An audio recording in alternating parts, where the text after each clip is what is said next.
ಜೈ ಭೀಮ್ ಬಂಧುಗಳೇ, ಇಂದು ಸಮಾಜ ಕಲ್ಯಾಣ ಇಲಾಖೆ ಉಪನಿರ್ದೇಶಕರ ಕಚೇರಿಯಲ್ಲಿ ಒಂದು 4 ಅಡಿ ಉದ್ದದ ಹಾವನ್ನು ಕಚೇರಿ ಒಳಗಡೆ ನುಗ್ಗಿದಾಗ ಕಚೇರಿಯ ಸಿಬ್ಬಂದಿಗಳು ಭಯಭೀತರಾಗಿ ಕಚೇರಿ ಬಿಟ್ಟು ತಮ್ಮ ಪ್ರಾಣ ರಕ್ಷಣೆಗಾಗಿ ಹೊರಗಡೆ ಬಂದಿದ್ದಾರೆ.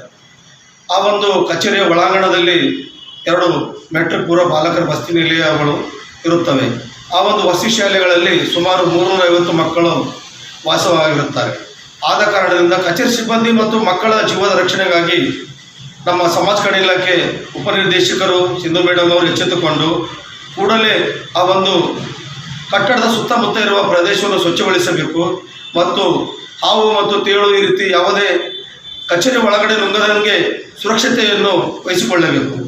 ಎಲ್ಲರ ಜೀವ ಮುಖ್ಯವಾಗಿರುತ್ತದೆ. ಆದ ಕಾರಣದ ಸಿಂಧು ಮೇಡಮ್ ಅವರೇ ಕೂಡಲೇ ತಾವು ಈ ಸುದ್ದಿ ಮಾಧ್ಯಮದಿಂದ ತಮ್ಮ ಗಮನಕ್ಕೆ ತರುವುದೇನೆಂದರೆ, ತಾವು